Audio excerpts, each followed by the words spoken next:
आप सबको नमस्कार, सत श्री अकाल।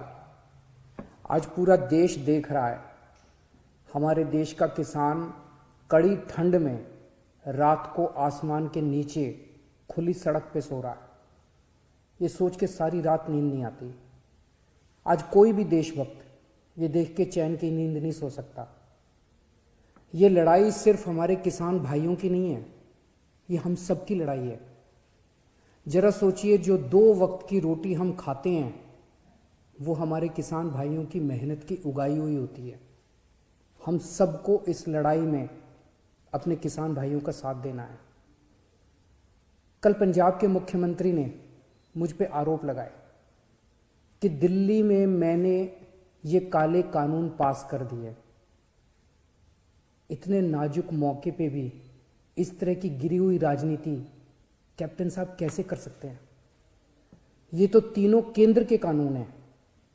जिस दिन राष्ट्रपति के इन तीनों कानूनों पे दस्तखत हुए थे, उसी दिन ये तीनों कानून पूरे देश में लागू हो गए। अब ये किसी राज्य सरकार के ऊपर नहीं है कि वो इन्हें लागू करेगी या नहीं करेगी। अगर राज्य सरकारों पे होता तो देश भर से किसान केंद्र सरकार से बात करने के लिए दिल्ली क्यों आते? वो अपने अपने राज्य के मुख्यमंत्रियों से मांग करते। ये कानून केंद्र सरकार लाई है और कोई भी राज्य सरकार इन कानूनों को ना तो रोक सकती है और ना पास कर सकती है। अब सवाल ये है कि जब कैप्टन साहब को ये बात पता है तो फिर उन्होंने मुझ पर ये झूठे आरोप क्यों लगाए? इसका एक बहुत बड़ा कारण है। जब से हमने दिल्ली के 9 स्टेडियम को जेल बनाने से रोका है, तब से केंद्र की भाजपा सरकार मुझसे बहुत ज्यादा नाराज है। केंद्र सरकार का पूरा प्लान था कि जब किसान दिल्ली आएंगे तो उन्हें इन 9 स्टेडियम में डाल देंगे। हमने स्टेडियम को जेल बनाने की इजाजत नहीं दी, तो वो लोग अब मुझसे बहुत नाराज हैं। मुझे पता है कि स्टेडियम को जेल बनाने के लिए मुझ पे कितना दबाव आया था, किस किस का फोन नहीं आया।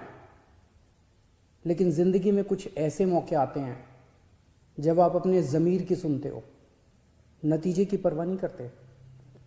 कैप्टन साहब, क्या इन्हीं लोगों का आप पे दबाव है जो आप मुझ पे झूठे आरोप लगा रहे हो, मुझे गालियां दे रहे हो, बीजेपी की बोली बोल रहे हो, बीजेपी के साथ ये दोस्ती निभा रहे हो, या कोई दबाव है क्योंकि आपके परिवार पे ईडी के केस चल रहे हैं आजकल और ईडी के नोटिस भी आ रहे हैं आजकल? कैप्टन साहब के पास ये बिल रोकने के कई मौके आए। पंजाब के लोग पूछ रहे हैं कि तब कैप्टन साहब ने इन बिलों को क्यों नहीं रोका? आज से 1.5 साल पहले 2019 में केंद्र सरकार ने ये तीनों काले कानून बनाने के लिए कमेटी बनाई थी। उस कमेटी में पता है कौन था? उस कमेटी में कैप्टन साहब थे। कैप्टन साहब, पंजाब के लोग आपसे पूछ रहे हैं कि आपने उस कमेटी में इन काले कानूनों को क्यों नहीं रोका?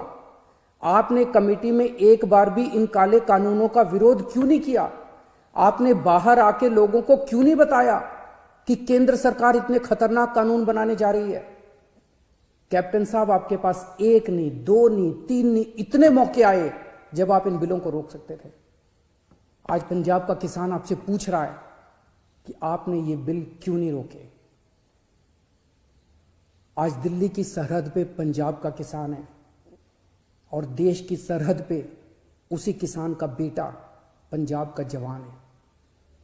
अभी कुछ दिन पहले पंजाब के एक किसान सरदार कुलवंत सिंह जी दिल्ली की सरहद पे बैठे हुए थे और खबर आई कि उनका 22 साल का जवान बेटा सुखबीर सिंह बॉर्डर पे देश के लिए शहीद हो गया। इस सब के बीच जब कुछ लोग आए दिन किसानों को आतंकवादी बुलाते हैं, देशद्रोही कहते हैं, तो मैं सोचता हूं कि बॉर्डर पर उन जवानों पर क्या बीतती होगी जिनके किसान मां बाप को आतंकवादी कहा जा रहा है। आज हम सबको तय करना होगा कि हम देश के किसानों के साथ हैं या उन्हें आतंकवादी कहने वालों के साथ हैं। मेरी सभी देशवासियों से अपील है कि हर देशभक्त किसानों का साथ दे। मेरी सभी आम आदमी पार्टी के लोगों से अपील है, कोई राजनीति नहीं करनी, सभी पार्टियों के लोगों के साथ मिलके भारतीय बन के किसानों की सेवा करनी है। राजनीति करने को पूरी जिंदगी पड़ी है, अभी बस सेवादार बन के सेवा करो। हमें इस इनकलाब का ना राजनीतिकरण करना है और ना इस इनकलाब का राजनीतिकरण होने देना है।